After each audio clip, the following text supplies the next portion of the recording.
Hi everyone.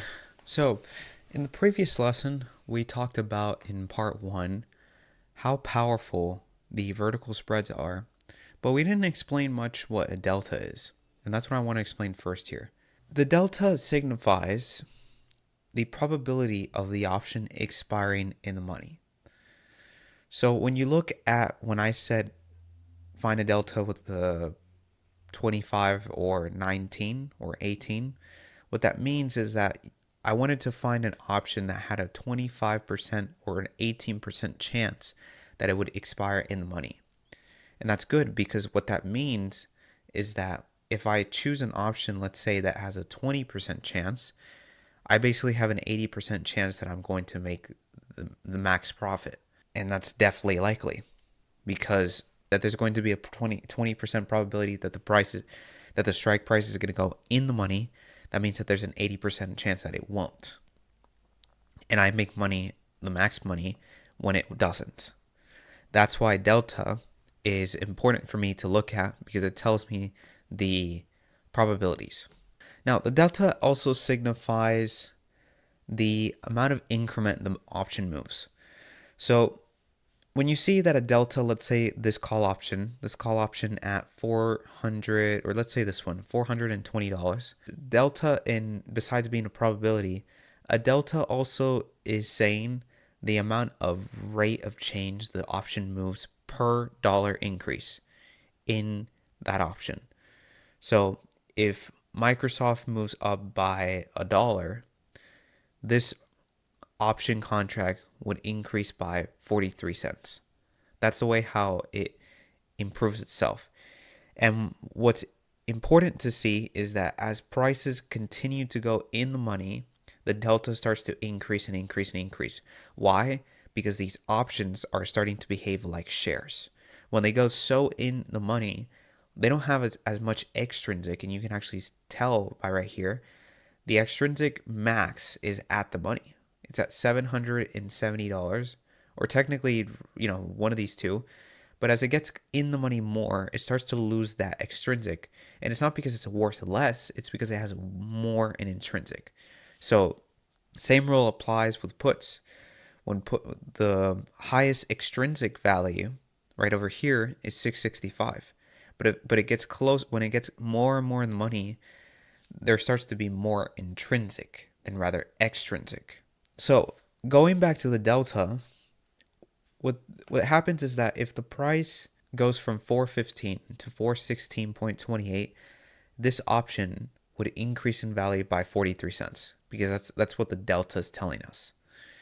And as for these little options, what's important with little options, and it's very, very important that you understand this is the power with them, is that if you buy an option that's cheap and where sellers are pricing this option at this price because they don't believe that the price is going to go up at this short amount of time.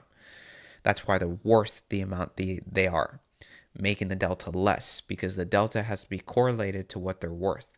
You can't have a delta that's literally 30 cents, but it costs 40 cents. That does not make sense. It's always going to be much, much less. However, as the price goes up more and more and more, you start to have what I call really a compounded improvement, because this rate is compounding on each other. Because if the price goes up by 12 cents, you make 12 cents in additional. But this, you don't make another 12 cents anymore. You make it 18 cents, and then you make it 23 cents, and you make it 33 cents. As the price keeps going up, up and up and up and up and more, as each dollar goes up, if the price went up by $4, $1 increase in $4 above would be much higher in rate compared to now. So that's super beneficial. Okay. Same rule applies with delta on the put side. Only that the don't be afraid when you see the delta being minus 16. That's normal for puts, but it's the same rule. Like as they're closer in the money, their delta is going to increase, and this just shows the rate of level of change. Now, that's why I said before that at the money options, you don't want to always buy at the money or close to it. It depends entirely what you're trying to do, because the at the money options have the highest extrinsic value and they have a pretty high delta. I mean, they're the highest delta in any option that's out of the money. So that's important because that means that if the price goes against your trade, the delta would go against you because remember, this is just a rate of the change. The delta shows the rate of change by every dollar move. If Microsoft goes down by a dollar, this goes down by 48 cents. So you see, it's like there's pros and cons. But because there's a lot of extrinsic too, there's a lot of volatility with this one. So there's a lot more demand. So it depends entirely what you're trying to do and what you're expecting. But that's why no matter how promising an option is or quote unquote how fantastic any strategy is, there is no fantastic strategy that's invincible. That does not exist. Not even vertical spreads, despite vertical spreads being really great because you don't have to be exactly right in the direction. Because vertical spreads still lose sometimes because, sometimes the price can go down a little bit more than your strike, right? So, and even then, like if the price goes down right now immediately to 394 or 393, you would be losing in the trade because of this purple line. Remember that the option has time left. So that's why you have to think like the buyer and seller. When you're the buyer of this option, if you bought a put right here, what happens? Well, because you have enough time and the price went up before the expiration, as a put buyer, you're making money extrinsically, even if the price didn't go beyond the strike price. But for the seller, that doesn't help them because what happens, that option has increased by value extrinsically. So you're losing money on the extrinsic part. But if you're still very confident the price can't go beyond the strike price, then you just keep holding, okay? So that's where the most important rule comes in. And that's what I'm going to explain in this video, in this lesson today. We're going to dive down more into the risk system of this type of vertical trade. Now, the most important thing about trading a vertical spread is looking at the strike difference between each one and finding a delta. So there's several steps. This is personal, but this is just based on my experience. I don't like to choose vertical spreads that have an expiration less than 20 days because you might be saying, but isn't that contradictory? I mean, if you choose less days, that means that there's less time, making it a lot more easier for you to capture the premium. Yes, but that comes at a cost. Even though there's not much extrinsic compared to this one, because this expiration has more time than this one, but what that also means is that I'm not receiving as much. And if the strike difference is more than what I'm receiving, then it doesn't make sense for me to do the trade. It doesn't matter how confident I am about my systems or anything like that, what the system is showing you. There's always irregularities to whatever system you're using. So it doesn't matter how bulletproof my system is that I know the price will not go to 390. I still avoid those scenarios nonetheless. And I avoid them by looking at what I'm risking. So let me give you an example. If I choose this expiration and I choose a delta from this one, 402.5 to 400, I'm going to only receive $37. But I'm risking here about $250 because that's a difference with the price over here. If I show you the analyzed trade graph, our max loss is the strike difference minus the credit we're receiving. So we would be losing max $213. Does it seem smart to you to be risking $213 to only make $37? No, of course not. That's why for me, when I do these vertical spreads, I always try to risk 3% to make 1.5%. In vertical spreads, I always try to find a 1-to-4 ratio. So what that means is that let me give you like a very clear example. The only time I would do a vertical spread is if I see that whenever I execute the trade, I have to see that this graph, that the max profit is going to be at $100 and the max loss would be $400. So it's a 1-to-4 ratio. Now, that doesn't mean that I'm risking 4 to make 1. No, because in options, in stocks, any trades, you can still optimize your risk to a deeper and deeper level. I always just try to keep it as simple as I'm risking 3 to make 1.5 in this scenario. So if I'm risking $300, then I'm aiming to make $150. This trade isn't doable to me because we're risking $213 to make $37. Like, the ratio there is enormous. If we look at another trade, let's say for Amazon as an example, if there's just anything, and let's say that we were bullish, if we choose a delta of, the deltas are too narrow, let's say 31 days, right? So what's the max amount of days? Well, the max amount of days that I would choose for vertical spread would be no more than 50 days. Yeah, no more. So we can choose 31 days. If we choose this one, 165 to right here, this is still too much. I can already tell that this isn't good because the strike difference is 500 and that max loss is going to be reduced by $77, and that still isn't 1-to-4 ratio. So that doesn't do with me. If we look at Apple, I just want to show you. Okay, I found a perfect example for Metaverse. If we were bullish on Metaverse, let's say we decided to sell a put at 470 and we bought another put at 465. So look, you have a $100 credit. If we look at this trade, you can see that we'll have a max loss, not that we're risking, but we'll have a max loss in the absolute horrendous scenario, losing $400. And then in the best scenario, we would make $400. However, as a trader, if I have this as an example, let's say that I have about a $10,000 account and I want to risk about 4% of my capital in this trade. So what you would do is, if I have $10,000, the 4% of that is about $400. And I'm willing to risk about 4% for this, 40% max.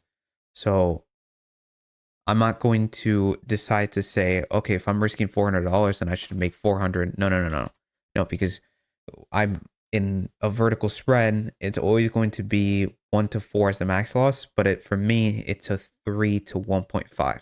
Yeah. So the way how you construct this, because I know it sounds technical and a little complicated, but what you do is, if you have a $10,000 account and you're risking about 4%, that's about $400. But each contract of Metaverse is about $100. So that means max profit will receive is $100. So that would be 1.5. Double of 1.5 would be 200. So it's simple. Let me just show you what I did. In other words, what's double of the max profit? Well, that would be 200. 100 times 2. That's about 200, because that's the same thing as 1.5 to 3. It's double. So it's about $200. This would be the loss of double, if it was like invertedly, of the max profit by each contract. If I buy 2 contracts, this is now $400. And I'm willing to risk 4% of my capital. And this 4% is $400. So what that means is I'm going to then sell 2 contracts, because that would make me be able to at least make enough money to make about $200. But if I'm wrong in the worst scenario, even though this doesn't happen to me often, because that's the thing about vertical spreads, there's times where, because here's the thing, let me show you. I showed that I'm willing to risk $400 and I'm willing to make half of that. So it's about $200. But rarely ever do you risk like that double of what you're gaining, because that double is a lot of the times out of the strike price. By the time that amount is losing by double of what you're making, the price would have to be way farther away from the strike price. It would have to be beyond the strike price. And of course, if it's beyond the strike price, why the hell would I be still holding the option in the first place if it's lost so much momentum? Because here's the thing, even if you're holding vertical spreads and the price does if the price goes down, does not mean that you should continue to hold the option. The only time that you should buy options like this is the same reason if you buy calls. You're very bullish on something, but you just maybe you aren't as extremely bullish that you're still able to form the strategy in a context like this. So let's say that if the price is hitting a support, but not extremely strong support, but it's hitting a support nonetheless, and maybe there's a bit more supports down below, it could probably go down more, then you would say, okay, maybe I might want to do a vertical spread because the price would want to retrace and go down a bit. I would like to be a bit more flexible that, well, in this scenario, if the price was maybe over here, we could have the puts to sell on right on this level. And I'd be fine with that because it's harder for the price to go to that level. So that's the way how I would do it. You never just enter vertical spread just because you say, well, hell, I don't have to be right on the direction I'm going. So why don't I just make a vertical spread in any direction? No, that's very stupid to do because that's no different from gambling. I mean, you're entering a vertical spread, but you're not even factoring it in what could push the price upward or downward. If you haven't studied and researched enough of what technically can move the stock in the short term, that stock could really go against you very quickly, and then you would have to hit that $400. Because that's the thing about the vertical spread. Even though I'm keeping my risk reasonable, I'm still risking one to make 0.50, and you want to keep that as conservative and consistent as possible. So to be conservative, you have to have a very solid entry that the price will go to that direction. Okay, that's the way how you should use this. Ideally, it's just because you don't have to be right on the direction. You still make money even if the price is still. Is no reason that you should just brainlessly trade in whatever direction. That's how I form the risk trades. And remember how I did this. I know that I'm max losing $400 because the difference between this strike and this strike is $5, but I'm receiving $100. So I'm not losing on this collateral because I'm already receiving 100. So the total loss here of max would be $400 and the total profit would be $100. Okay. And that's how it works for all sorts of systems. All right. Hey guys, future me doing this audio. So I just realized something very important that I need to tell you. In options, when you sell any options, which is what we did in the vertical spread, whether it was a put, whether it was a call, regardless if you're selling an option, remember that a seller of an option is obligated to liquidate their shares if the strike price was in the money and expired in the money. Okay, so this is extremely important because I don't want anyone to get hurt by this, because you can if you're not aware of this. Please, if you're selling options, especially if you're a beginner, but in any case, if you are selling options, do not let your options expire in the money. Never let your options expire in the money, because if you do, the broker would think that you want to liquidate those shares. And now, regardless, when you're in the vertical spread, even by the time the share price meets your strike price, most specifically the option that you're selling. So let's say that you sold an option on a stock and that strike price on the option was $420. If the stock reached $420, which is at that strike price, you have to sell immediately. It does not matter any of the case. It doesn't matter how bullish you are. You have to sell it, which is my other criteria too, which is a must, that you have to sell if the price meets your strike price.